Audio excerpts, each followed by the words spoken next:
Talk, talk, talk, talk, talk, talk, talk, talk, talk, talk, talk, talk, talk, talk. Art of the Zodiac presents Talk, Talk, Talk.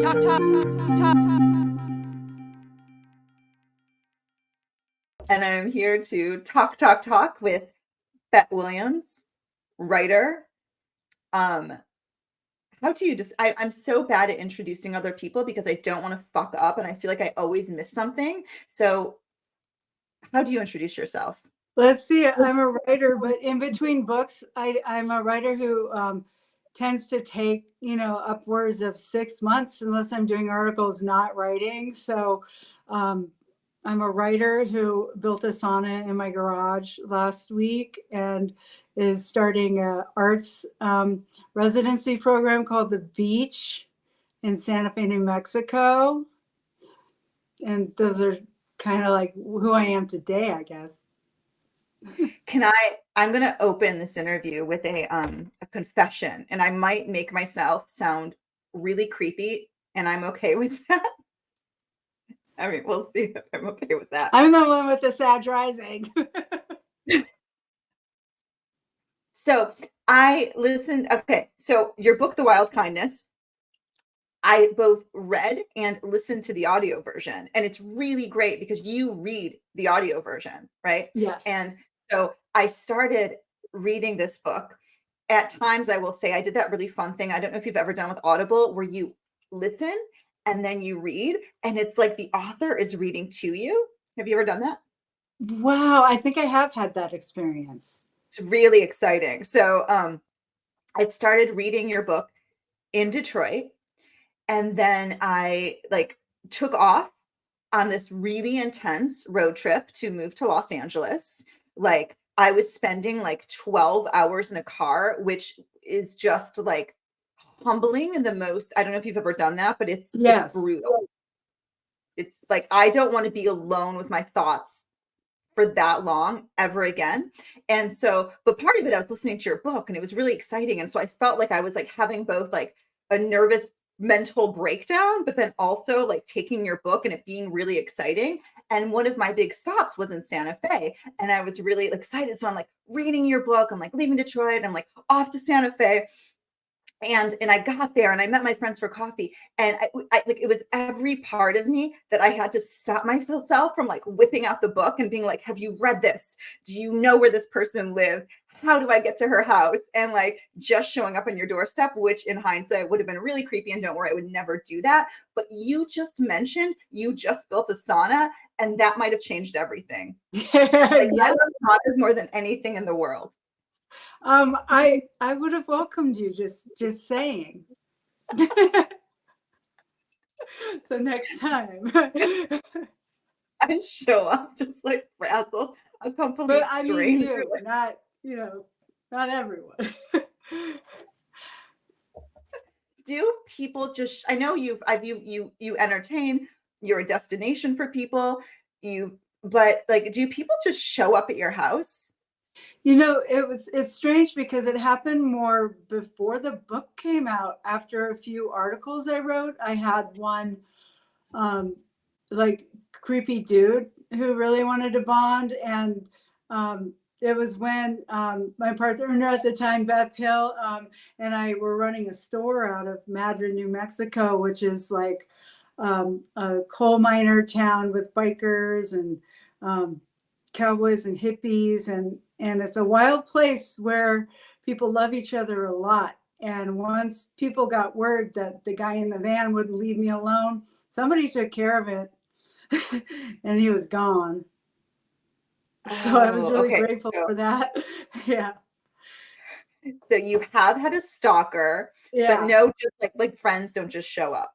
No, not really just show up. I've had people like friends will write and I'll be like, hey, yeah, come on over. I really like working with people, and it's been a period of more incubation than perhaps appears in the book, where it was extremely open. And now it's not many people, whatever prayers I put up of kind of closing the doors are working.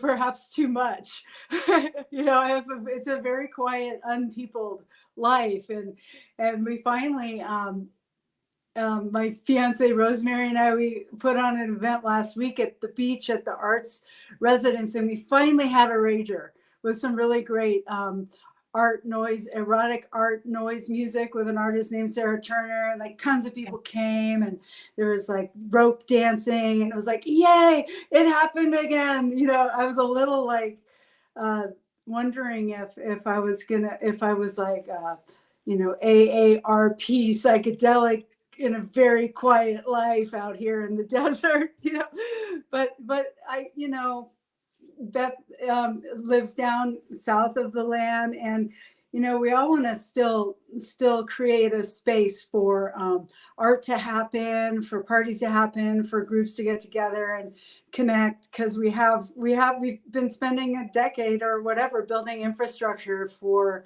that sort of thing. And the deeper I've gotten into psychedelics, the more I realize, like, in terms of like hosting, say, a psychedelic ceremony overtly, one, it's not legal. Yeah, like two, so many things can go wrong, you know, so there's no public facing psychedelic ceremony situation, but there's lots of art, music, and things in the works in the future. Yeah.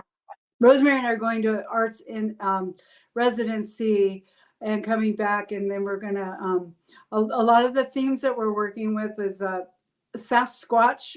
We went to Portland with the crew that's part of this film called Paranormal Bigfoot, and we went on a big old trek in Washington with these like elder like Bigfoot folks, and it was so ecstatic, and it was very connected to the inquiries that I've done with psychedelics. It's a very orb loving crew, and it's so amusing because it's like all these women and men who really don't talk about anything except Sasquatch, and it's all about like the honey buns that were left out at the campsite that are now gone, but the wrapper was returned and the muffins were gone, and they'll take you out and show you these sticks, and they'll be like, that's your dog Spanky, and this is you and Rosemary. Bigfoot left this for you. Okay, like, yeah, I'm like, yeah. What brought you there, and what was your like mission going on this Bigfoot residency? Am I hearing this right? It was like a camp out that happened. I was very honored, and the way I was invited was through a friend of mine that I've known for almost 20 years named Ashley Stinnett, who I met in Phoenix that time ago, who was a prison warden at this huge prison that had one of the biggest like raids and uprisings in the history of the country. And she was trapped in the prison for like 14 days. Really horrifying. It was on the day that Janet Jackson showed her boob at halftime on Super Bowl. So we're coming upon an anniversary of that. She's very into synchronicities and synchromysticism, so she thinks they're kind of connected. But anyway, she finally got out of the biz, went to Portland, started a taco truck, became like taken by Bigfoot. I guess saw Bigfoot, had always been beset by the energies of geomancy and the earth. And so she invited me out to the camp out. And I was like, oh my God, this is like the whitest thing I have ever done. It's like go out to like this Bigfoot camp out in Washington. And it was like, it's an interesting inquiry. I don't think I'm built for actually seeing Bigfoot, but it's the belief that Bigfoot is an interdimensional energetic that can heal. So it's different from, like, there's a guy named Todd Standing who's like, watch out, you see Bigfoot, he'll kill you. And if even more scary is Dogman. And so there's all these mythologies. It's similar to the psychedelic movement. Like there's competing, cosmologies around these interdimensional or perhaps biological entities, depending on your angle at it. And I just landed at the campsite and went immediately into a 4-day trance state that was so somatically ecstatic. I just Yeah. kind of laid down most of the time. And I was like, I know the Pacific Northwest is incredibly beautiful, but it was something was going on vibrationally. And there's also they tend to be around government like military sites. It's the culture's interesting because people are like, it's so beautiful up there, but there's a lot of land that's like old growth redwoods and like rivers. That's not where Bigfoot is. Bigfoot is in the new growth forest next to like weird buzzing sounds, you know. So it's bizarre what could be going on. I mean, I'm kind of deep in it in terms of just listening to a lot of synchronistic conspiracy theory podcast stuff, and the Bigfoot do tend to show up around military sites.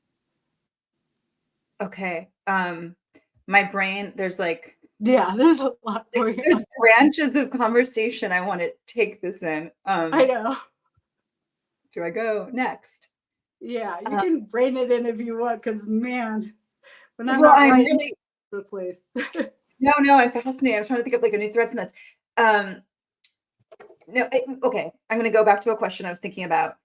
You, I was listening to an interview with you, and I can't even remember who was interviewed. I know it's horrible. It was some guy, and you know, I was kind of upset that he was way smarter than me, and I really wanted to hate him. But whatever. It was a really beautiful, wonderful interview, and I will link in show notes to it.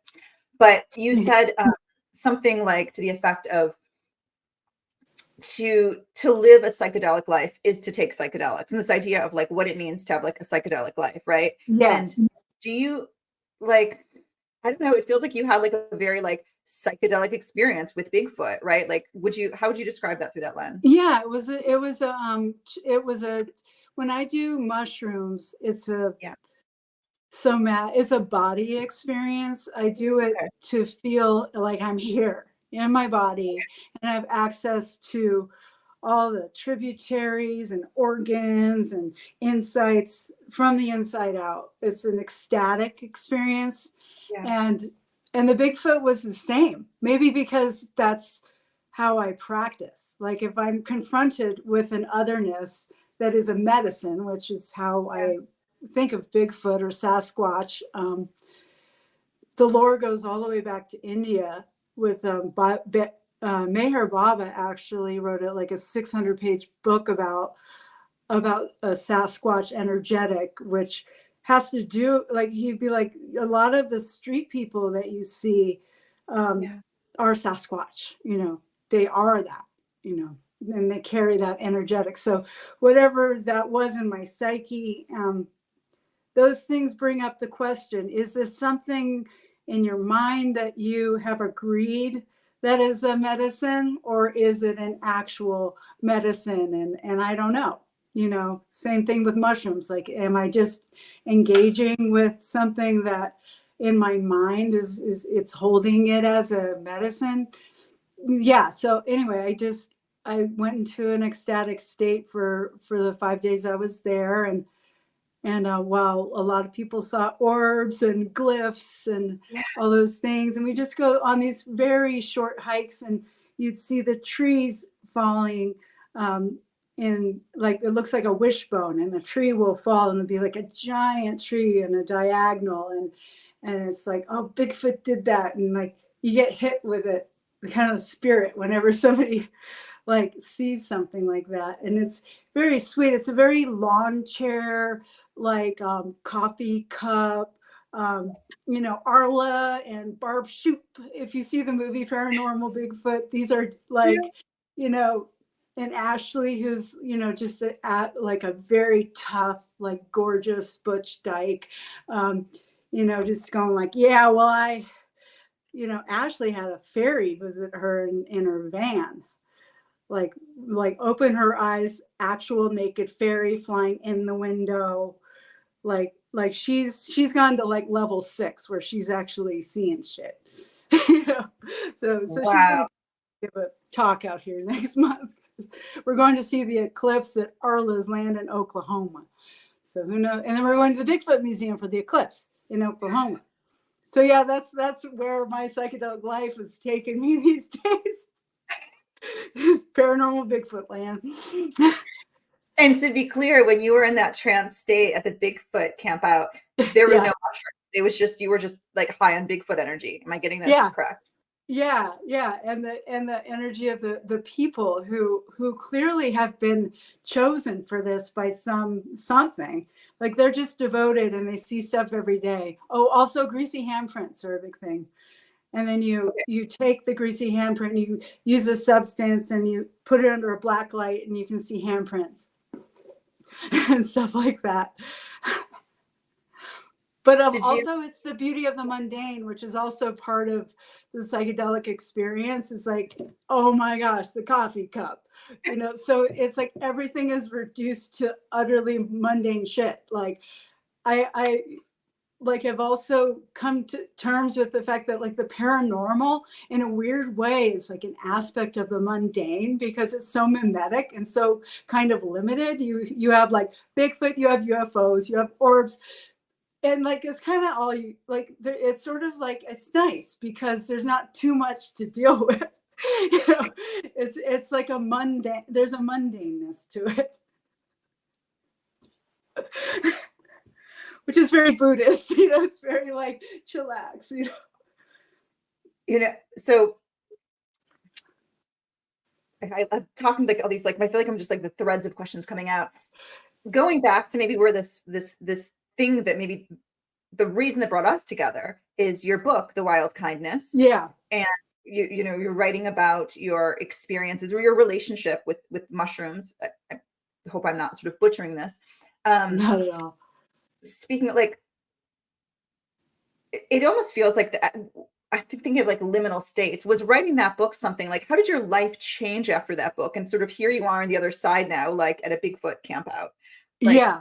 Like, what was the experience of both writing that book and how has your life changed since?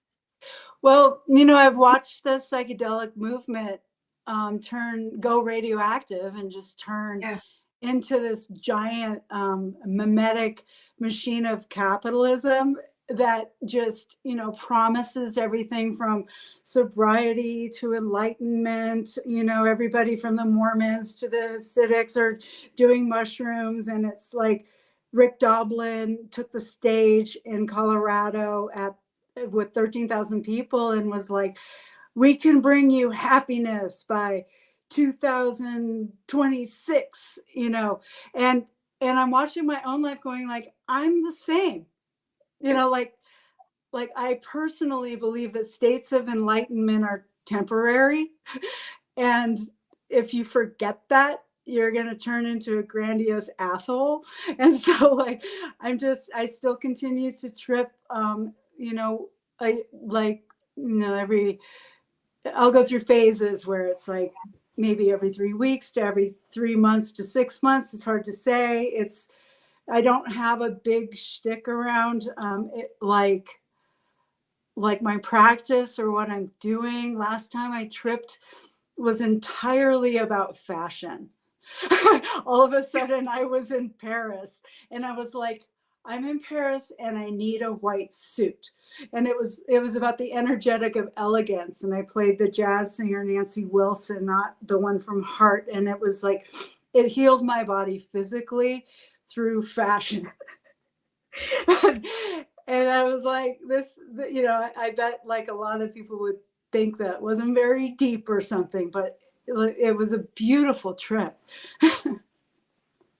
Has that, is that the first time you've had one like that? Like, have you thought about, Yeah, well, I always, like in the book, I talk about how I always need to dress up somewhat when I'm tripping, but this was like another level of, I guess it was like, you know, girl, you like clothes, but you know, you actually could up your game a little with like the clothes. And like also, there's just so much, I don't ever want to lay a trip on anybody with, like, people would come up to me after the book came out and say, yeah, like I'm really moved by how you contain it in ceremony, and I would like to do that too. Like, what do you mean by that? And I've come to realize that the word ceremony can really be a problem because of over time how that word has been used. Like it means that indigenous people do it differently or better, or it means that it is, or whatever that means, just assuming that the word spiritual means that it's better. I think that's a problem for myself.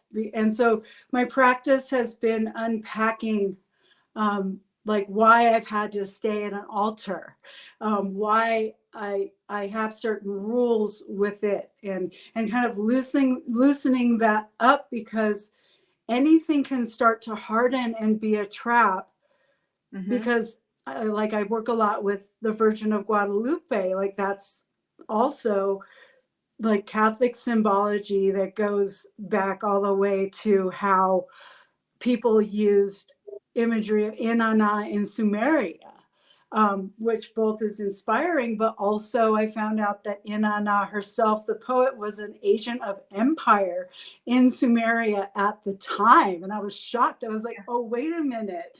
Inanna is a colonizer, or, you know, like, so it's just this constant shifting and unfolding. Like, don't let your own imagery like start to run your psychic life, because people use psychedelics, they use religion, they use it to have power, and oftentimes that means power over others, power over thinking that you're just a mediocre little shit and you don't deserve to just have what you want without all these offerings and engagements with these symbolic things that oftentimes can erupt with like ancient occult like energetics that may not be helpful. So the psychedelic process is a constant dance of like peeling off and awakening the life force, the vitality, going, okay, that worked yesterday, this doesn't work today. So yeah, that's how things have shifted for me since the book. Thinking, okay, so thinking about that, I'm remembering a really interesting conversation I had with a friend of mine recently, who's a scholar and a translator of ancient Greek, and who's actually like thinking about her sort of life mission is to translate the Orphic hymns into, you know, this sort of poetic language. And I was thinking about the sort of parallels between perhaps the two of you, right? This is someone who's not doing psychedelics every day, but she's going into like dream states and like, you know, waking up and like, you know, writing the hymns, right? Yeah. And so we had this really interesting conversation. We were sort of talking about the history of the Orphic mystery school and coming up through the sort of the Greek papyri and all of these things. And anyway, the takeaway from this conversation is that, you know, magic, translation, we're all sort of like building it all the time. There is no one set thing. I think feels like maybe that's a little bit of what you're saying, is there's no sort of top-down approach that every time we go to like, you know, every time you visit, you know,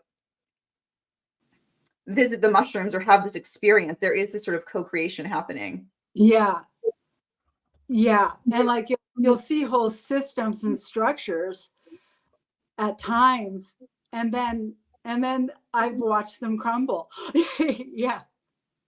Has it been, you know, I'm sure maybe, has there ever been a temptation to like have like, I don't know, not be sinister, but right, like you wrote this book and people are probably looking to you to like, you have answers. And, you know, it was interesting. I was doing research for this and I was on your website and you had this like, you know, book club related to your book, and like none of the links work. And I was like, wow, you feel very almost like allergic to like wanting to step into sort of that. Yeah. Yeah, totally. I'm like, I mean, that's been part of the inquiry. It's like, I do have power and people listening, and I have closed my Patreon, and I do make like funny snide comments when people ask me about ceremony. So yeah. so I do, but I also do know what I'm doing. Yeah. The problem is that, I mean, it's not a problem, but I can feel it, like the psychedelic world, from like, like Chacruna, Lucid News, Double Blind, like they want my participation up to an extent, but they actually don't want to give me any power, because I'm literally going to say over and over again, like you don't need to pay a lot of money for this. You don't need to decide that somebody knows what they're doing and another person doesn't. And I understand why, because, there is a kind of danger. Some people do get hurt on these things, but like some expert in the field is not necessarily going to prevent that. But a voice like mine that says that I truly believe that the medicine of the mushroom will work best if you do not have a gatekeeper present in the room with you, and you let the mushroom be the teacher. That is still at the core, like a modality I stand behind. And that doesn't go with the capitalism, because we need trip sitters, we need the institution, people want to make a life doing this. They're inspired by it. And I'm a person of means to an extent. So like, I haven't had to make this like how I make money. The mushrooms, I make money in other ways. So there's that. I'm not gonna uphold this project that people want to be doing right now. So in some ways I'm of no use. So the answer to your question is no. People come to me less than they used to, because I'm always like, no, you don't need a trip sitter. No, I won't trip sit for you. I have shifted with that, in certain ways. But I've only, shifted with that a couple times, and it's been extremely rewarding, but it's because I don't seek it out. Yeah. Do you find it's more rewarding in a sense, maybe because of your position, sort of like, do you think it's that in a sense it's more rewarding when people seek you out because maybe they have to try harder to seek you out? I think there is like whoever's coming through, I think is literally had to just crawl through a lot of stuff to get there. Because I think like I'll be sitting in front of somebody who's on the MAPS track to be a trip sitter, who's never done a high dose, who's only done microdoses. And yet they're on track to be a trip sitter, and they have 30 or 40 people coming at them to sit with them. And they'll be like looking at me going, do you know of a trip sitter?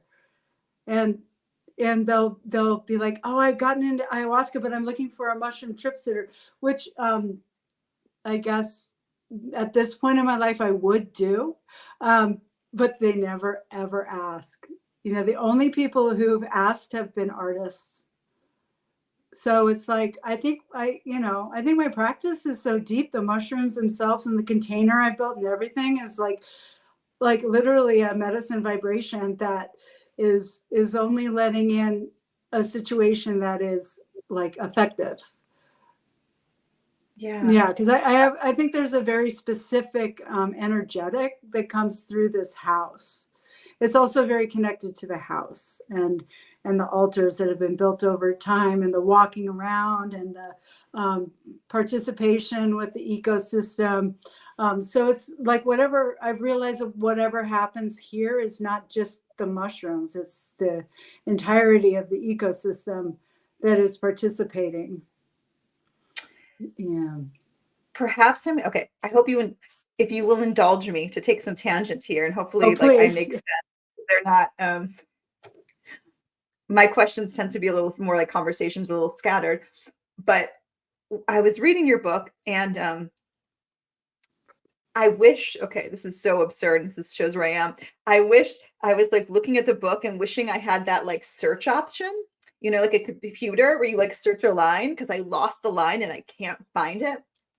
Anyway, I'm reading the book, And I remember the exact moment, just so you know, I was in bed reading it and I was too lazy to grab a pen. This is the end of me. But I remember you described the work of Gertrude Stein in the most succinct way. And I remember thinking, wow, no one has ever described the work of Gertrude Stein so perfectly. Fuck yeah. I'd love to know if you remember that, but also I was yeah. thinking and then I was kind of sort of thinking about like your book and the sort of idea of, you know, Gertrude. I was like, oh, you're kind of like, there's sort of the parallel with Gertrude Stein. I think about sort of her Paris salon, and the fact that she was always sort of learning through her friends. And even now I know that Paris is a long way away from Santa Fe, but it does seem like there are sort of parallels in the way that you hold space. Yeah. Sort of I don't know your thoughts on this or relationship to the word. Gertrude came up rhythmically in the paragraph you read, and it was something like, a rose is a rose is a rose. And it was about how something is, a sentence is more than what it says because it operates rhythmically, visually, and all those things. And the beauty of an artistic mushroom practice is like the return of, like when I did hold space for someone who was an artist out of nowhere to thank us, she sent a Gertrude Stein's Picasso book in the mail, you know? So it's like, but Gertrude is very psychedelic because of the container she builds is evocative of something that is not what you describable. There's an other that is conjured. That's one of my definitions of the psychedelic experience, is that something altogether other is occurring. Like I was like, okay, I wrote about it in a Lucid News article where I compared Rihanna to Beyonce and which one was more psychedelic. And I was like, there's something about Rihanna's music that is evocative of just something a little other and unexplainable than Beyonce, who's equally good, but not psychedelic. Like, and Rihanna works with foam and I don't know, there's something about the song Diamonds that's like, what the heck is going on? What just flew in the room here? I don't know. Yeah. So that's sort of the definition. And Gertrude sums that up for me, you know. And to sort of carry on this, do you still think that to live a psychedelic life means to take psychedelics? Like, do you think it's possible for people to have, you know, I'm thinking about people who maybe shouldn't take psychedelics, right? Oh, yeah. Yeah, no, I don't think you need to do psychedelics to have a psychedelic approach. And if I said that, I think that anymore. But I think I said it at the time because people use the word so much and all that. And it's like, I want these substances and the molecules and everything to be like accepted. I went to like a dance modality class the other day that felt like a mushroom trip. And I went up to the teacher and I said, the whole beats of that whole class were just like when I do my mushroom ceremonies, especially at the end when you did that dance. I've seen that dance on ayahuasca too, I said. And I could tell that it didn't land well. It wasn't appreciated because it's like, still there's a stigma a little bit. You know, it was like, yeah, I would like it to be like, oh, that's so interesting. And like a conversation between substances, dance modalities, art. So I like to name that mushrooms are my thing rather than saying like in the psychedelic mindset that It was like, no, it was on mushrooms. You know, when you told us to pay attention to our gallbladder, you know, I've had that same experience, you know, on mushrooms, you know, where I was in the class and I suddenly saw the where Jesus was stabbed in the rib and Judas put his finger through there. In the dance class, I was really like utterly taken by that archetype to the point I was tripping balls and not on drugs. Because it's about trust. That part of the body is about trust. Now, so I finally understood like so much about the function of religious texts and everything as a kind of physical yoga. I was like, oh, damn, gallbladder. Yeah. And so I think it's important to have a dialogue of there. Dang, I wish I could remember. I wrote a whole article about an artist who wrote entire book about LSD and witches. Damn. Yeah, it's in Lucid News, but naming the substance is a really nice thing to do. It destigmatizes, and just grounds and balances certain things, and it doesn't mean that people have to do the substance to have the experience at all. So living a psychedelic life, at this point, the concept of it is so superfluous for me, because I do so many drugs that, like, it doesn't matter what a psychedelic life is, because obviously I'm living one. So what it means for others, I there's something about the saturation of social media ideas and essays and Substacks and things. I've backed away from concepts and theories. Gosh, what James Joyce has a term I saw last night. It's called the aesthetic arrest. I live for the aesthetic arrest, rather than a propaganda or I like an idea I want to push. I want to be able as an artist to communicate and like transmit an aesthetic arrest, because that's the thing that will get through, not saying what a psychedelic life is and how you can live it, so I guess that's a way that I've changed, because that doesn't interest me anymore. Yeah. I think when you were talking, I was thinking about how maybe in the time when you were writing the book, I'm wondering if to state the drug, right? To state that, yes, I'm taking mushrooms, had a different context, where I feel like now it's like, I think to myself, I know people who take lots of drugs and they are not living a psychedelic life. They're just kind of terrible. Like, Yeah. Like, how have your feelings changed with the context? Does that make sense? I think that's it, because the people I've met who are, on the MAPS track and all that stuff, like it's pretty terrible. Yeah. And I don't relate to them at all. And they don't actually do much, like, like they also don't party. I mean, maybe they drink and have a lot of parties and do stuff, but like that energy of like when a party really hits, I've been in the deepest, most holy, learning, clearing, like getting all my history of alcohol out of the way, but like it's still a party because everybody's in the room, all the spirits are in the room, and you're just met in all the ways. You can feel like the food you're going to eat after, and the connection with everybody, and the dancing, and the joy bubbling up, and like that's what I'm here for. I don't need to have that feeling all the time, but I believe, like Imbolc just happened, right? And that was, I had a really great ceremony on mushrooms last year.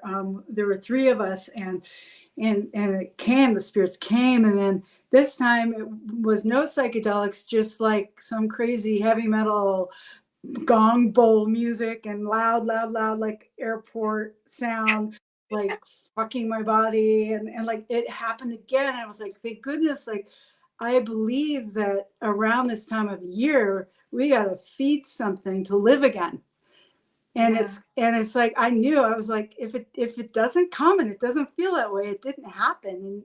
And that's not good. Like I want to be able to conjure that. And that is, completely outside of what most psychedelic people I'm talking to these days, who are wanting to become trip sitters in a system where the person has to be sick. That's the other thing. It's like the construct of the person having to be sick in order to do a psychedelic to help them is very contrary to how I think people actually get healed from sickness. Like in a peyote ceremony, you may be sick or not sick, but the circle in a peyote structure is such that it's so difficult to get through the ceremony because you have to sit up and you have to sing all night. So you actually have to get out of yourself. You have to get out of your psyche, or you're just gonna like get sicker and not make it through. And so even when you're singing, yeah, you might be healing what's going on or going in and working with that, but a good part of your psyche is having to pay attention to what's going on in the room. And so I think that's the function of like a party and how it heals, or art. That's the function of art. Like you can't just be thinking about yourself when you're engaged in music or art. Your part of you's exterior, and that's how you're getting that healing. I must say, as someone who it's really exciting to hear you talking about like healing through like partying in this way. It feels like you're bringing up this sort of other definition. As someone who grew up in late 90s rave culture and feels like I was traumatized by being forced into a lot of parties. Yes. My feelings around party are just like, that's like traumatic. But then listening to you, it feels like there's this sort of ecstatic. It feels like almost like when you say party, it feels like this sort of like, I imagine like the Orphic mystery rites or something like this. Yeah. What comes up when you say the word party? I don't often use it. I'm using it with you for some reason, and it's making me think of a woman who was at the Oakland Psychedelic, and I mean from Oakland Hyphae at a LA conference, who came out of rave culture, and who was, you know, assaulted, but she's also was like this, like, you know, made me who I am, and I'm still into psychedelics. I like to embrace the party because it brings in the Dionysian, and the fun, you know, and the getting outside yourself, like even you know, some of that old Christian gospel music, like when you get up and you're just like, praise God, that's a party. That's a party, you know. That could even be in Baptist culture where you're not even allowed to drink or barely even move, but like just that energy. So I like to call it that because, you know, like, especially if you're not drinking anymore or something, like I don't like, I like to be able to say like, I need to party. How am I going to do that today? You know, am I going to like dance with my dog? Am I going to like make some food? Am I going to eat a bunch of mushrooms? Or am I going to just like, eat a bunch of sugar maybe? I don't know, but something that, you know, like celebrates life, because that's the thing that is, I think we're speaking around Imbolc time. That's the time where like, you gotta conjure that light for the spring, and you gotta like get that sun energy in you when there's no sun, and the sun is a party. Like the sun dance is a party. I just said something so blasphemous. Lord forgive me. But yeah, it is.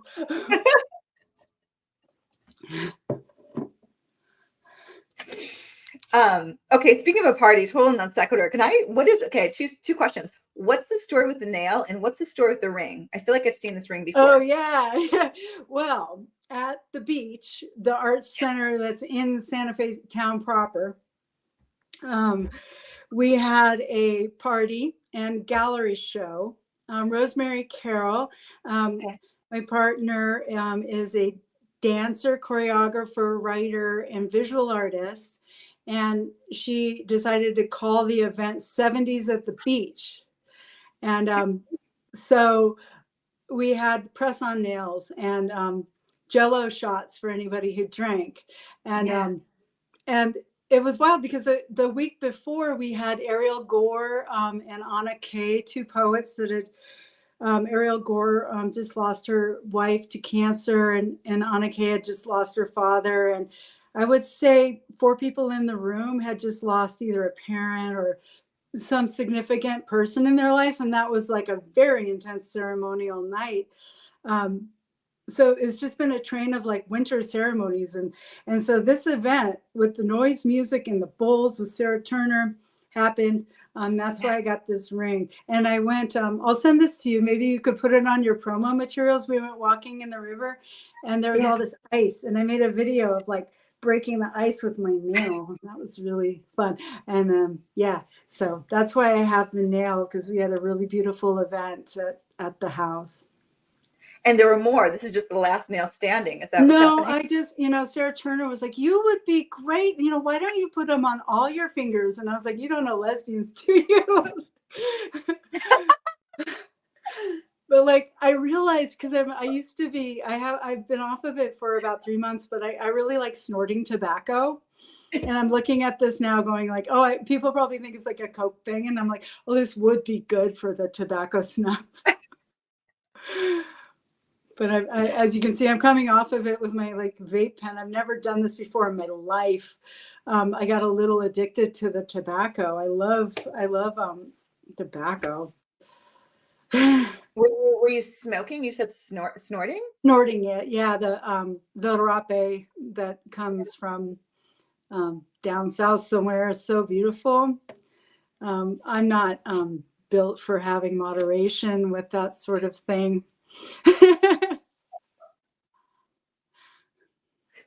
Oh man. And okay, the ring. Wait, you mentioned the ring? The ring I got in Truth or Consequences. It's a bear, and I found out way later it's a Navajo family thing, and this is peridot. And Kim Gordon is wearing this ring on the cover of her memoir. I found out later. I was like, that's the same freaking ring. That's did you listen to that? Or I listened to the memoir. Did you read it? I read it. Yeah. Speaking of memoir writing, it's like that book was intense because I was like, it was so written so hastily after the breakup with Thurston that if I was teaching memoir right now, I would teach that book going like, it's good to write about other people, but like this was the father of her kid and everything, and like, yes, she got it, but they had her such a good run. I was like, why do you have to be so like mean when you had such a beautiful life together and did so many wonderful things? And I just wonder if she feels the same. I felt like listening to that, like those parts, I felt like a little guilty. Like I was like, oh, like I feel like I'm like hearing too much. Like Yeah. it felt like I was like on the phone with my friend, like, And it was so basic. It was just like, yeah. Like this is how marriages end when somebody has an affair. It wasn't all that. It was so basic, it wasn't special or like an artist's way of doing it. It was like they broke up. Yeah. Okay, can I just tell you the one part, well, I mean, there's many parts, but the one part of that book that stuck with me that I just thought was so ridiculous. I don't know if you remember this, but she was talking about Thurston and meeting him. And she's like, Thurston's the kind of person he would be on stage and, you just couldn't take your eyes off him. Just everyone was just so magnetized. And I'm like, he's like 6'6". Like, nobody watches Thurston. They watch Kim. Everybody watches Kim. Like, if you're just like a 6'6" male, like people are just gonna like human. People are just gonna watch you. Yes, but they don't. That's so that she like. I guess it was interesting to see that somebody so cool looking and so enlightened seeming was just such a catty bitch, and actually thought that like Thurston got more attention than her, like that, because that's just not true in my opinion. Maybe that's why she started doing the whirling dervish thing on stage, which I love. I saw her play at the Hollywood Bowl in LA, and it was at a time when I was like deep in my alcoholism, and she did this twirl, and I was like, okay, she's gonna do it again. I'm gonna put all my energy in there, and when she's done twirling, I will never have a drink again. Didn't work, but I was like, how did that go? No, it worked for like a day. Yeah. How did you finally quit drinking? Just by miracle of God. Yeah. Like one of the phrases in the book, in The Wild Kindness, which kind of sums up my belief about how medicine works, is no cures, only alchemy, which is like there are no cures for like OCD, alcohol, like in my experience, like you'll try and it doesn't work. You can try mushrooms and it doesn't work or does work.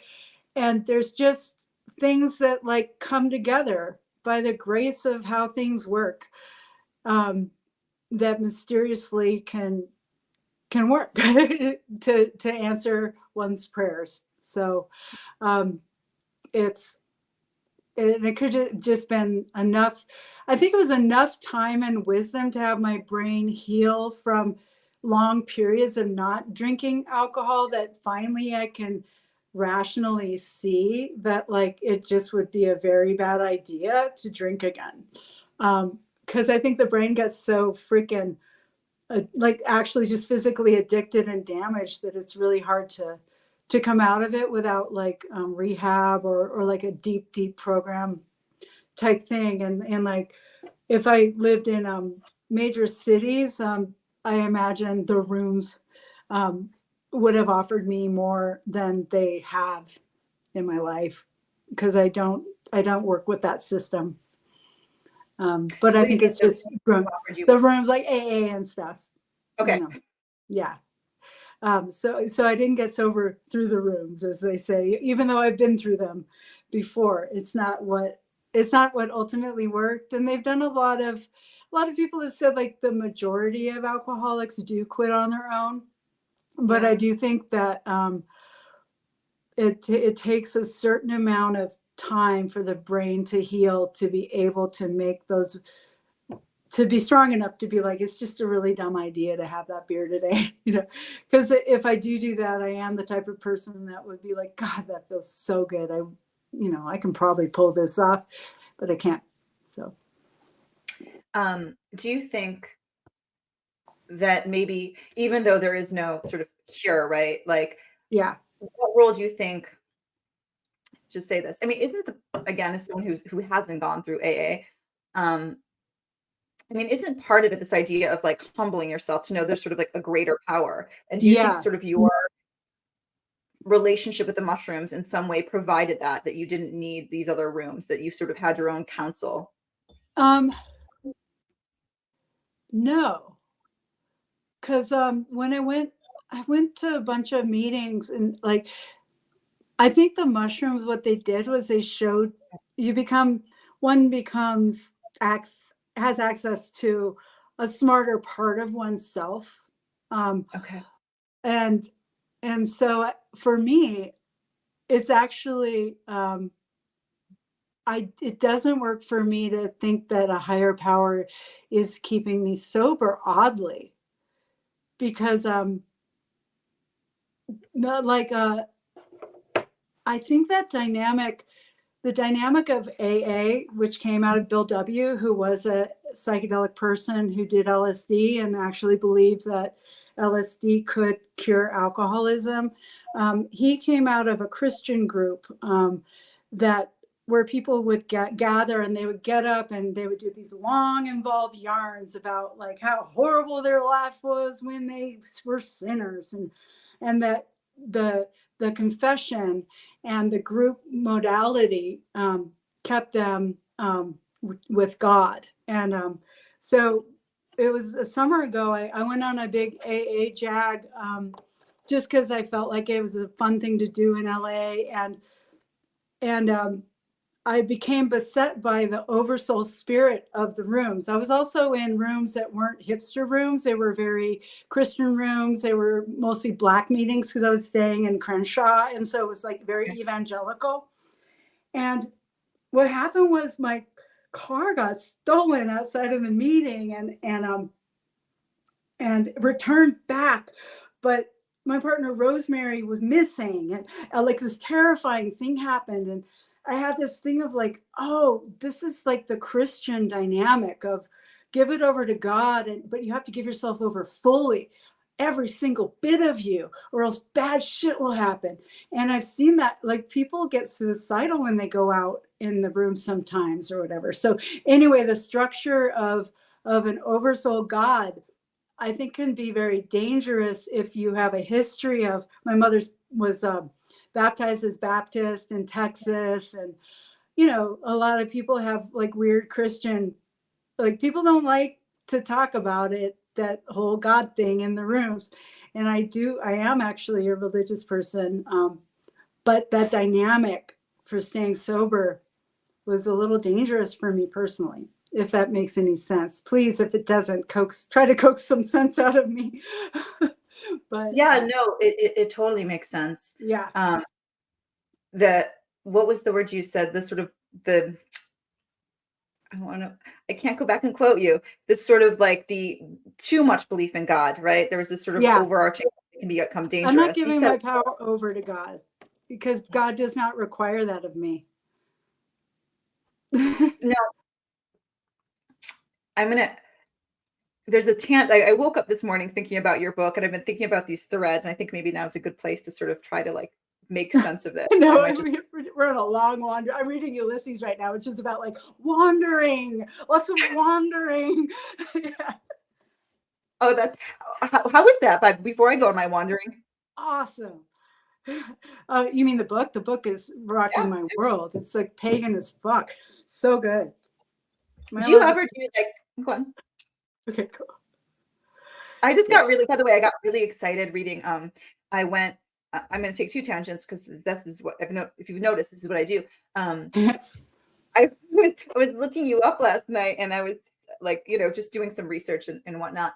And I just realized that for the Wild Kindness, you put together these reading notes that are fantastic. Like you go chapter by chapter, and you share all these things that inspire you. And I'm guessing this was, you know, I think the idea is what people can start their own book club, right? The sort of curriculum. Yeah. And I have a club list. Yeah. I got really excited because I was like, wow, now I have to go back and read the book, and I want to read all the things together. And then I saw that you had once had a Patreon, which apparently is now defunct. Do you still, do you ever host like book clubs or things like this? I would really like to.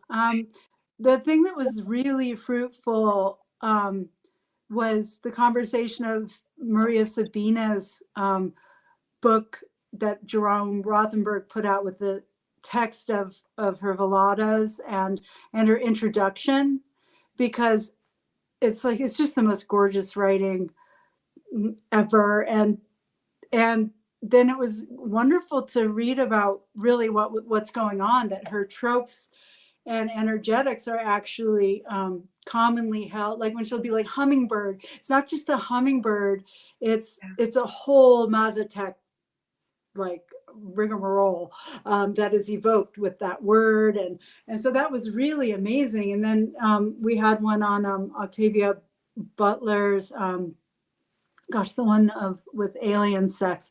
And then but it's like, I have to really be in love with a book at the time, because there's something about just teaching it because it's a book that I have loved before. It gets too cerebral. Like I just have to, I'll lose interest. So what I wanted was for people to hop on and run do the one for the next month, and I would join in, but I can't run it unless I'm like in ceremony with that book at the time. Okay. Like, which means like it's fueling my every thought. Like I would totally do one on Ulysses right now. Yeah. Okay. Because I got very excited. I was like, I would love to read Ulysses with you. That just became very cool. Well, maybe we need to think about this, because I'm reading it out loud. So it's going to take me a good 5 months, I think, to get through it. Okay. Ulysses is like, it's shocking because it's so many of the classics. It's like really good to read. Like I'm like 55, so it's like I'm like I wouldn't have been able to understand what the hell is happening, and now I get the humor. I'm able to see how funny it is, and how he's going over just like ancient. It's all about the mother goddess. I mean, the whole book ends with this there's not even any punctuation about Molly Bloom, who's Leopold Bloom's wife, who's she just sleeps with everybody in town. And it's this like 100-page love letter to her and her power as a woman and how in love he is with her and like all this stuff she does. And I haven't gotten there yet because it might be even in her voice. I'm not sure. But it's a goddess tone. You know, thinking about, I'm actually reading the Odyssey right now. Ah. I don't know when the last time you read the Odyssey is. I never read the Odyssey. I'm reading the Odyssey, and all I keep thinking to myself is these women. Yeah, like these women goddesses. Like I was like, we are not doing a service to the women in this book. And so it would be interesting to sort of thinking about the Odyssey and Ulysses. Oh, I think he righted that problem because like in every scene he makes sure to honor a woman. You know, whether it's like the woman coming down the street to serve them tea, and his sense of humor is really like intense, you know, so you have to like understand that when he's saying that this crotchety old lady serving them tea probably has a really dry vagina or whatever, like he's still honoring her, you know, but it's just, he's an Irish working class. He's talking about Irish working class men who are just so happy this old woman came to serve them tea. And he's setting it up like a ceremony, like right at the beginning of the book, and how they're eating bread with butter on both sides. And it's like, oh gosh, how amazing. Like you're in your little village town and like they don't have coffee shops. So these like old ladies come to serve you tea and they're holy. Wow. Yeah. So that's where I am in the book right now. And yeah, just for your audience, the Ulysses was kind of based on the idea of the Odyssey, right? And then Virginia Woolf's Miss Dalloway kind of took off on the idea of writing a book that happens in one day. So it's a very, which the Odyssey, and does the Odyssey take place in one day? I don't think so. I'm not sure. Oh no, it takes place. Yeah. It's it's historical. Sort of, yeah, like the 10. What is it? Oh, I think it's a 10-year period, right? Or is it 20 years? Because it's 10 years. The 10 years after, and then we get to the current moment. So the 10 years after the battle, he's sort of wandering, and then the stories, and then sort of, and then we get the part where he finally gets home, and his poor Penelope's just been weaving, trying to like stave off suitors the whole time. Wow, fascinating conversation. But I just feel bad. The goddesses, they're just it's like Circe. It's like they're like, oh, we just want to like have sex and like finally have someone with us, and it's like they keep. It's like they don't get to like keep anyone, Yeah. It's like Interesting. Well, I wonder if that ties in with the cuckold aspect of Leopold Bloom, that you just can't keep a goddess. That's fascinating. Yeah. I'm gonna pivot. I think I'm gonna get at this now. This is perfect in a way, because the thing that the big thread that I woke up thinking about this morning, coming back to wandering, and thinking about turning things on their head. I was I took notes. Very proud of myself. Let's see. You were talking about the wild kindness, drawing from traditional book narratives, right? Traditional drug book narratives. But I was also thinking about what other things it felt that this book feels in conversation with. And I don't know why I woke up this morning thinking of, do you know Roger Faust? No. So Roger Faust is a scientist who spent his whole career teaching chimps sign language. And, he wrote this, autobiography about his experiences. And it's actually pretty grueling because of like sort of being tied up in the institution, just the horrible things that happen to these creatures. It's just awful. But there's sort of, this is really tangential, but he, at some point, I know for a fact, like hung out with John C. Lilly, who, yeah. And I was thinking about like, I want to read him next. That's my next books I want to get into. And I don't know, in my brain, because I was thinking about this idea of like, okay, like this sort of mission to teach like chimps sign language, kind of corresponding with Lily's, like, being in this float tank on acid and then later ketamine, trying to, teach dolphins language, right? And he had his whole, I wrote it down because I would never remember the name of it, the Earth Coincidence Control Office that he would go sort of in his float tank and talk to. Yeah. And just thinking about how, like, thinking about, psychedelic history, right? This is the guy who sort of invented the float tank. And it's just this really like fucked up, like top down version of like, we are humans, we are going to teach the animals our language. And both of those ended like terribly, terrible for the chimps, terrible for the dolphins. And I was thinking like, totally Me Too dolphins. what? The dolphins are totally Me Too'd. Totally. Oh, and like, I was just thinking about how your book is like the sort of invert of that, right? Like here you are in conversation with things, meeting that, like thinking about this idea of meeting the mushrooms where they're at, and even thinking about bringing, when Clement's work with the lemurs shows up in your book. And I was thinking that your I don't know, your book feels like this sort of perfect medicine to this really like fucked up precedent. Yeah, thank you. Yeah, it's something I'm thinking about a lot. As I said, I listen to really out there stuff when I'm building saunas and other things. And like one of the people I listen to is a woman named Alison McDowell, who really gets what's happening with like how we're going to have digital twins, and she talks about, you know, the biological, like hijacking the biological with algorithmic energies, you know, to the, because they already know how to grow a tree now through a computer. and she's like, you know, I know everybody thinks that's cool to like create more oxygen on the planet, but like there are issues. She's like, you have to decide your ethics. Like, you know, she's like, I don't know.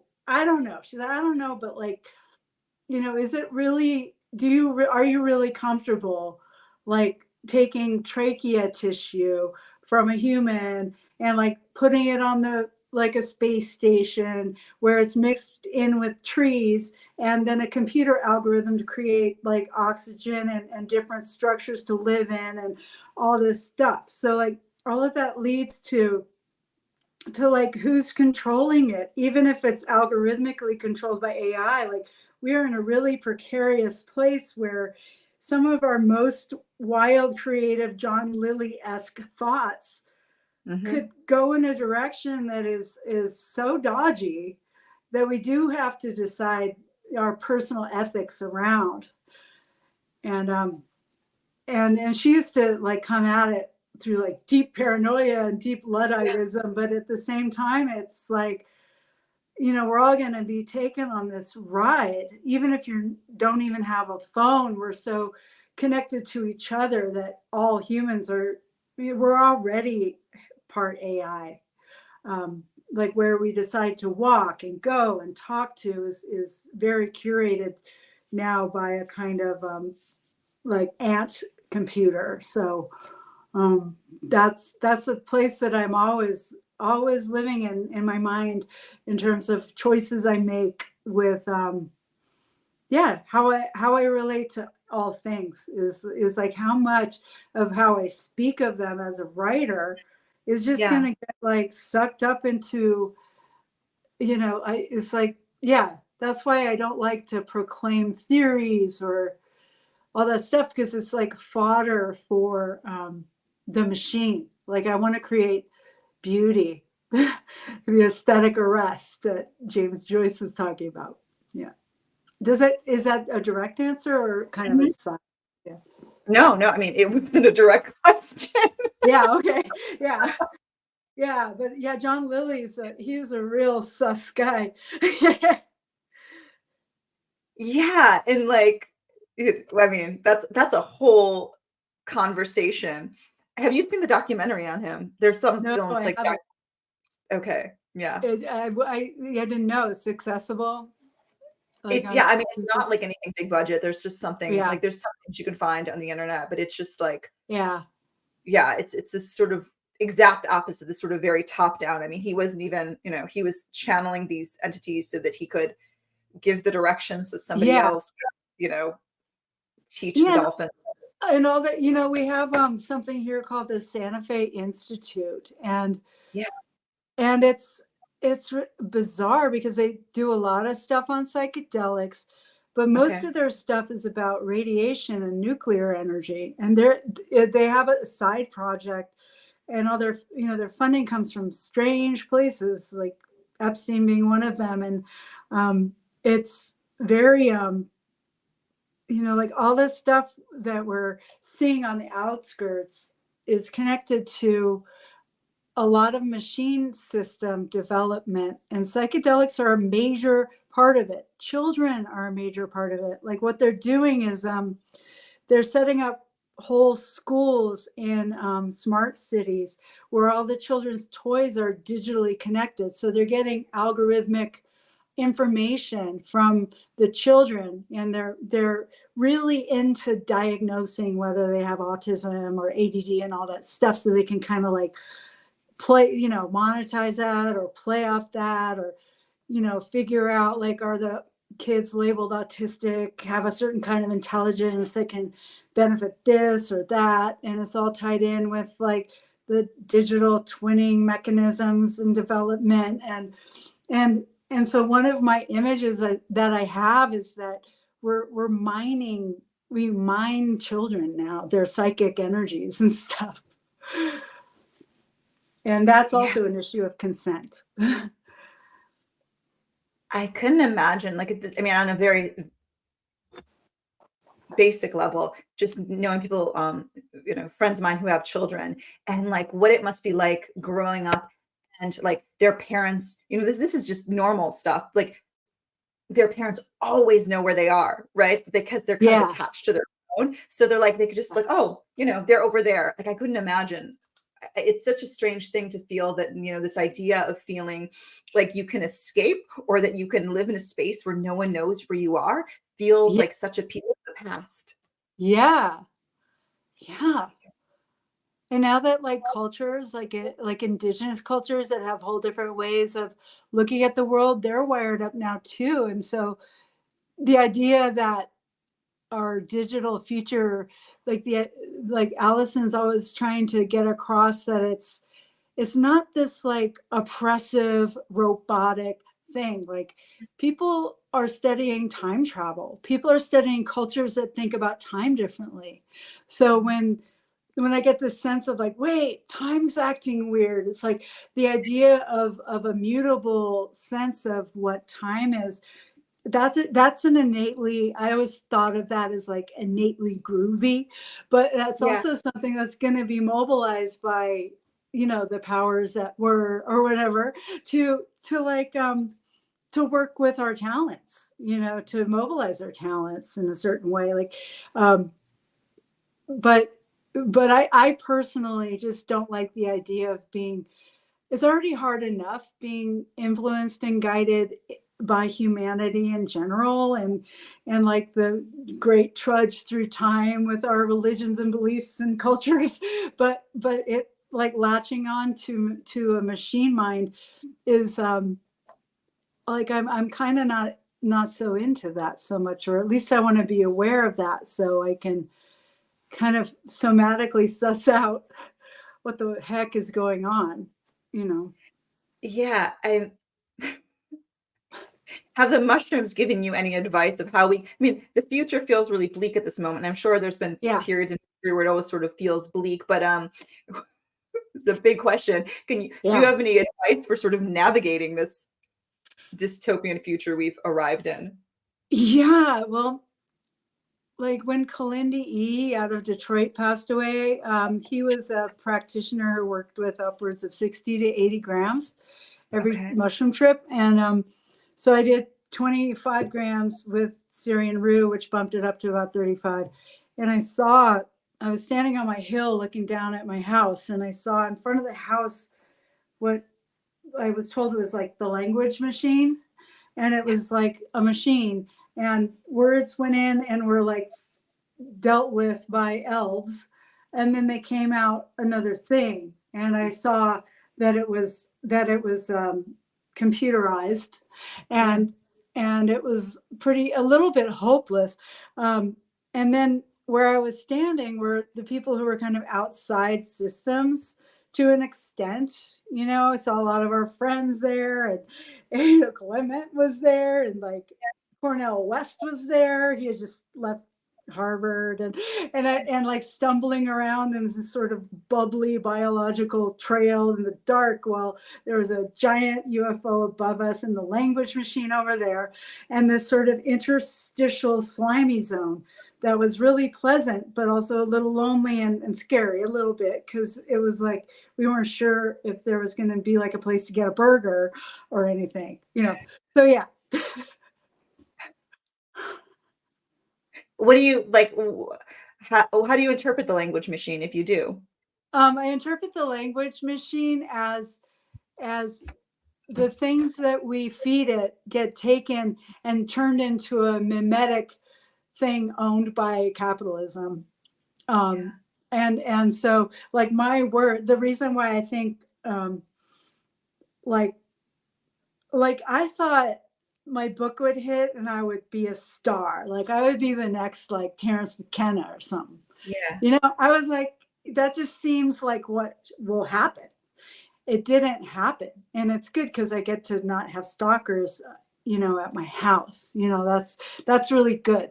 But it also didn't happen because the whole psychedelic project is a government op. I mean, it just is. If you actually research and go back to its inception in the Western culture, it began with the CIA. And the joke is that people think that MK Ultra ended. It didn't.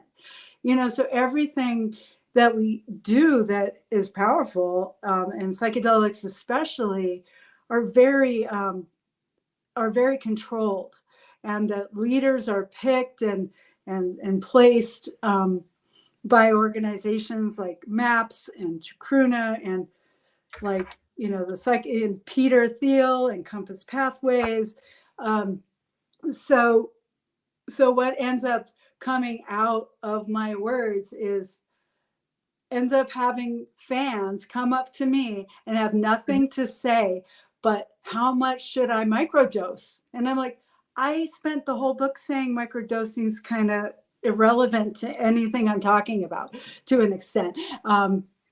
And so that's the machine in play, is that people, they don't get the art, they get the mimetics that the whatever state wants you to hear, so you can, you know, basically be controlled and not radicalized by psychedelics. Like Allen Ginsberg did LSD the first time with the CIA, and there's a whole track of that whole time he was hanging out with Leary where everything was completely accepted and controlled by the CIA at that time, by MK Ultra. All those parties at the whatever mansion outside of New York City where Ginsberg was dancing and Edie Sedgwick was dying was all like being watched and being like, this will be really good to keep people away from protesting the war and like all that stuff. It's real. And I think the psychedelic movement is absolutely sanctioned by all aspects of empire and government because of those reasons. And yeah. I'm so tempted to sort of veer down that way, but I'm going to be respectful of time. Rabbit hole, yeah. Say that rabbit hole. I have so many questions, and I hope you talk to me again, by the way. Sweet. Yeah, I would like to hang out. I'll be in LA this summer. I'm trying to keep a semblance of order in this conversation for myself. But that being said, like how can people, well, protect themselves against that, right? Like how can people navigate the psychedelic space in like while being aware that this is happening, but also know that there's other ways of engaging? Yeah, that was a talk I gave in Detroit at Ayani E's conference. It was like I just called it the sovereign mindset. Yeah, it's like to check yourself, to just be like, is this thought my own? To like study up on you know, like MK Ultra and all those control systems that still go on, probably 1,000 times more powerful and effective, because we all do this to each other now. We don't need spies. We do this to each other through So to check yourself and understand like what the state may want us to do or not want us to do, and kind of go like, oh, okay, is this thought my own, and all that. I think just having an open-ended question, what is a sovereign mindset? Because I think it's ultimately impossible because we're all connected. But just to have a grounded understanding of like how people like Phil Oakes was, destroyed by the state psyop machine, or like listen to some podcasts. Like, don't be afraid that like people put the MK Ultra videos right next to like Katy Perry and her one eyelash for a reason, because we're supposed to think it's like funny or not real, or it was just a tiny little moment in history. It's not. Like, get to know your history, get to know, like go on a deep dive with Rick Doblin and his relationship with Mossad and like all this kind of thing. And like that enough might be enough to kind of, while you're tripping, be like, dear powers that be, please do not let me be part of a psyop or something. I don't know. It's a kind of unavoidable to an extent, but yeah. When you're saying this, this idea of like asking yourself, right, is this my thought? I immediately had this image of a friend of mine who would do these psilocybin sound baths. And he said, he was speaking this particular experience when he went to like sort of, lie down, and like the first just, I don't know, third of his trip was just him like rehashing TikTok videos he had watched, just like his brain like, purging that. And so thinking that there's this other layer of like, I feel in some sense like social media, like, and the algorithms, right? The internet, like sort of hijacking synchronicity in this sense. And like this idea of like, I don't even know sometimes if a thought is mine. Yes. Yes, I started to be able to recognize how my body behaves when I'm in the psyop. I walk up and down my hallway, babbling. Yeah. And at the beginning, it was usually like social justice stuff. I would be like, yeah, like, all the people of color in jail for all this stuff. And like, and then I, would go to Detroit and hang out with all the Detroit people. They're like, we know, yeah, whatevs. And like, and I was like, just parroting stuff. And it wasn't like bad stuff or stuff I disagreed with, but it came from the internet. Yeah. Sort of winding down here, how, maybe one of the interesting things, there's so many, but something I was thinking about reading your book is like, because you've been in a remote area for, it feels like most of your adult life, right? In New Mexico, you're sort of isolated. It feels like the internet was a way for you through writing to make friends with people all over the world and to really keep in touch. And it feels like it was a very fruitful endeavor for you. Yeah. And it also seems, from what I've maybe gathered, that maybe you've, you're distanced yourself a little bit from social media in recent years. And how has that like your relationship to that changed, right? Like, and to having gone in this medium. Yeah. Well, my Instagram was hacked in a very weird way. I know people whose Instagrams have been hacked, but this was hacked differently. Who knows who destroyed my Instagram, just crumbled. Yeah, I mean, I hired a publicist and everything, got up to 3,000 followers. And, like my life would be very different if I still had the Instagram. I didn't plan on not being on Instagram, but I wasn't going to go back to like begging for followers after just having it. So I just was like, okay, I'm letting this go. Cause I also was sensing that I was getting sick from living my life for that screen. So I took, when it was destroyed, I had a rush of joy and fear too. And it's very lonely and strange. And it's actually really hard. Like I would recommend to people before they destroy their Instagram to actually think about it. Like it's strange. Because I had a relationship with the ghost in the machine. I had the ability to suddenly like meet Ariana Rines or Clement Goldberg and all that. Well, actually, we met on real ground and stuff. So see, it happens. But like, so it is an intuitive thing of like the fact that I'm Gen X and I did grow up with my brain built without the influence, that I owe it to myself and my people and the young ones to still cultivate on the ground stuff. And also last time I tripped, I was told that it doesn't matter whether you're on social media or not, that the algorithms and the computer is now in the real world. And so it was this thing of like, oh, okay, so the way that I worked with it, like the world is digitized, and I don't know what that means yet. It could mean something as woo, as in the future, they figured out how to digitize matter, and that is bleeding into time, into the past. But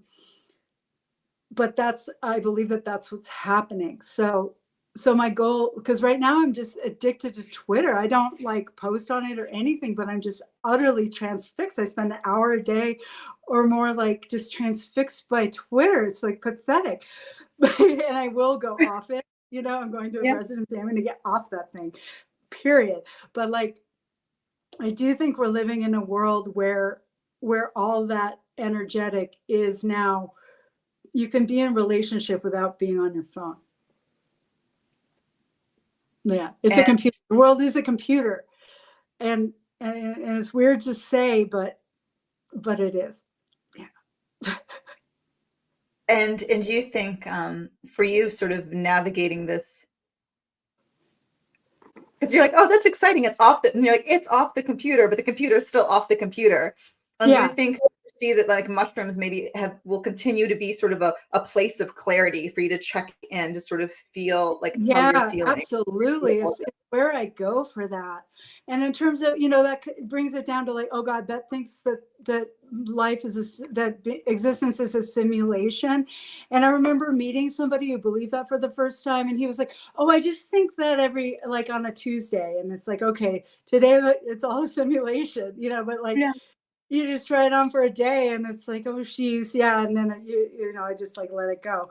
But yeah, so I do go into mushroom space, and I don't get strong messages about, you know, like I don't like feeling that way. It's a little distressing.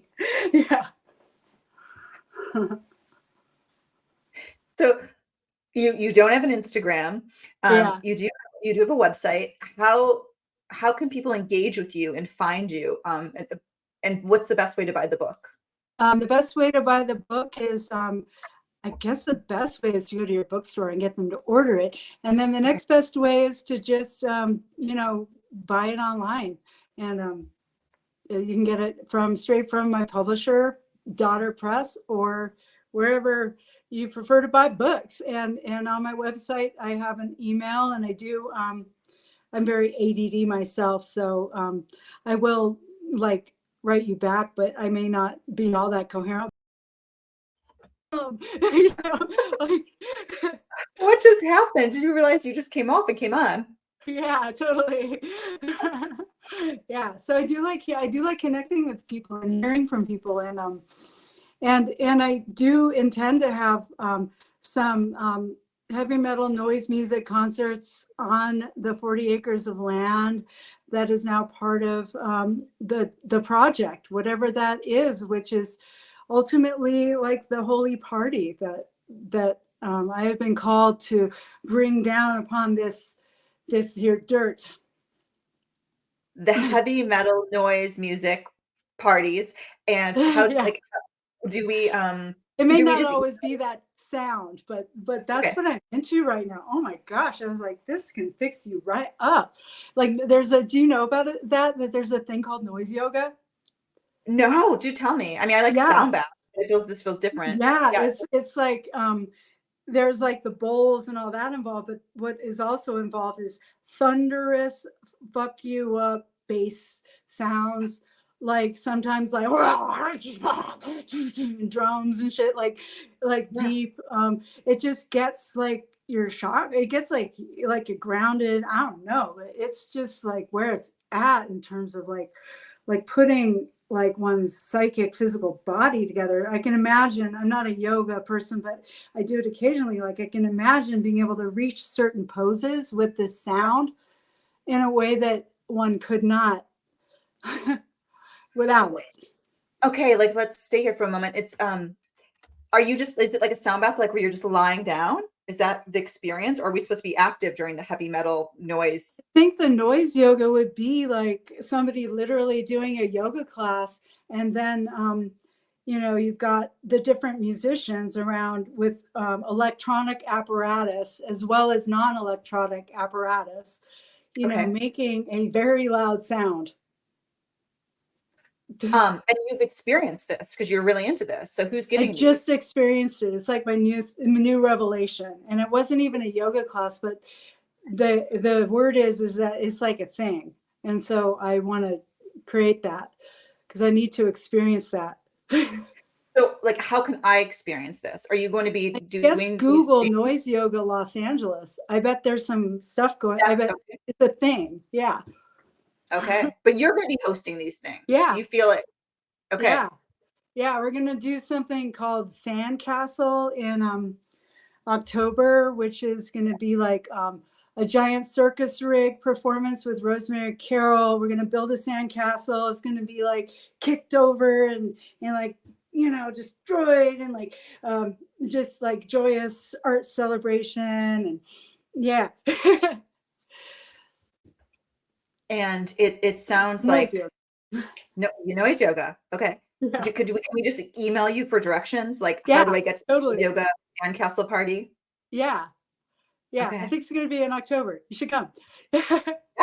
Yeah. I do you ever forget what month it is? Because that happens to me all the time. I have no sense. Like October feels like 1,000 years from now, but also tomorrow. Yeah. Yeah. No, it's like everything's both moving quickly and slowly. So yeah, it's I don't know what month it is either. It's February. Yeah. Very much April, May, June, July. Okay, we have some time. 6 months. Yeah. And there's always stuff going on. So just write me, and like the more interest, because one of the things that's happened because of all my prayers of protection is that people need to figure out how to find me. And so thank you for asking. Just williamsbett@yahoo.com is my email. If you're interested in learning about what's happening here, the people showing up and knowing that people are going to come is what's going to create the events happening. Oh, I love that. I'm an astrologer, and there's lots of amazing, I'm always jealous because my favorite astrologers are all in Santa Fe. So maybe they'll come give you a visit. Oh, that'd be awesome. Yeah. Yeah. This has been such a pleasure. I know we're going to hang out, so I'm looking forward to that time. There are no parents, no other adults, no one to interfere with the fun.